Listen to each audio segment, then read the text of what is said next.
The Bengal ফাইলসের প্রচারণায় থাকা বিবেক অগ্নিহোত্রী বিরাট কোহলির বিয়ের আগে মুম্বাইয়ের বাসভবনে অনুষ্কা শর্মার সাথে দেখা করার স্মৃতিচারণ করেছেন। একই ভবনে বসবাসকারী এবং অনুষ্কার বাবার সাথে বন্ধুত্ব করা অগ্নিহোত্রী কোহলিকে দেখে পাড়ার শিশুদের উত্তেজনার কথা স্মরণ করেছেন। Hi everyone, welcome back to my channel Anjana entertainer. বন্ধুরা, তোমাদের সকলকে আমার এই ছোট্ট ইউটিউব চ্যানেলে স্বাগত জানাই। চলচ্চিত্র নির্মাতা বিবেক অগ্নিহোত্রী, যিনি বর্তমানে তার দ্য বেঙ্গল ফাইলস ছবির জন্য শিরোনামে রয়েছেন, সম্প্রতি বিরাট কোহলি কিভাবে তাদের বিয়ের আগে অনুষ্কা শর্মার বাড়িতে দেখা করতে আসতেন সে সম্পর্কে মুখ খুলেছেন। বিরাটের সাথে বিয়ের আগে এই অভিনেত্রী তার বাবা মায়ের সাথে মুম্বাইয়ের একটি অ্যাপার্টমেন্টে থাকতেন এবং সেই সময় এমনকি চলচ্চিত্র নির্মাতাও একই ভবনে থাকতেন। জানা গেছে পরিচালক এবং অনুষ্কার বাবা তাদের থাকার সময় বন্ধু হয়ে ওঠেন। দ্য রওনক পডকাস্টে চলচ্চিত্র নির্মাতা শেয়ার করেছেন যে তিনি ক্রিকেটার বিরাট কোহলিকে সত্যি ভালোবাসেন।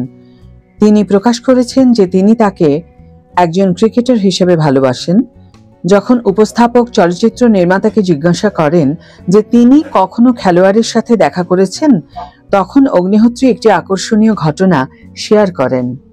অভিনেত্রীর সাথে প্রতিবেশী থাকার সময়কার কথা স্মরণ করে বিবেক বলেন, আমরা একই সমাজে থাকতাম, আমরা অন্যত্র চলে এসেছি এবং তাদেরও নিশ্চয়ই থাকতে হবে, কিন্তু তার বাবা এখনো আমার একজন ভালো বন্ধু।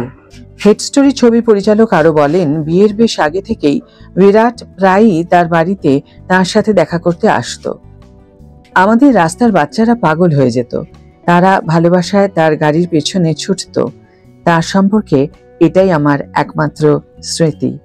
অগ্নিহোত্রী জানান যে তিনি কখনো ক্রিকেটারের সাথে ব্যক্তিগতভাবে দেখা করেননি। চলচ্চিত্র নির্মাতা আরো বলেন যে তিনি ক্রিকেটে খুব বেশি আগ্রহী নন। তিনি বলেন, আমি আমার কাজের ফাঁকে ফাঁকে সময় বের করি না, আমি ব্যস্ত থাকি। 2021 সালে এই দম্পতি তাদের প্রথম সন্তান ভামিকা কোহলিকে স্বাগত জানান।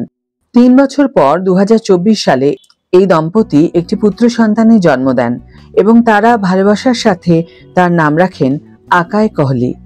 জানা গেছে তারা যুক্তরাজ্য এবং ভারতের মধ্যে ঘুরে বেড়াতে থাকেন। পরিচালকের পরবর্তী ছবি দ্য বেঙ্গল ফাইলসে অভিনয় করেছেন দর্শন কুমার, পল্লবী যোশী, সিমরত কৌর, মিঠুন চক্রবর্তী, অনুপম খের, শাশ্বত চ্যাটার্জি, নামাশী চক্রবর্তী, রাজেশ খেরা, পুনিত ইসার, প্রিয়াংশু চ্যাটার্জি, দিব্যেন্দু ভট্টাচার্য, সৌরভ দাস এবং মোহনপুর। এটি 5ই সেপ্টেম্বর 2025-এ প্রেক্ষাগৃহে হিট হতে চলেছে। আজকের ভিডিও এখানেই শেষ করছি বন্ধুরা। ভিডিওটি যদি ভালো লেগে থাকে তাহলে অবশ্যই একটা ছোট করে লাইক দিও, শেয়ার করো বন্ধুদের সাথে, কমেন্ট করে জানিও তোমাদের মতামত। যারা এখনো আমার চ্যানেলটিকে সাবস্ক্রাইব করোনি তারা অবশ্যই চ্যানেলটিকে সাবস্ক্রাইব করে আমার পাশে থেকো, আর যারা অলরেডি সাবস্ক্রাইব করে দিয়েছো তাদের জন্য আমার অনেক ভালোবাসা এবং অনেক ধন্যবাদ। আজ তাহলে বিদায় বন্ধু, দেখা হবে পরের ভিডিওতে। ভালো থেকো, সুস্থ থেকো, সঙ্গে থেকো।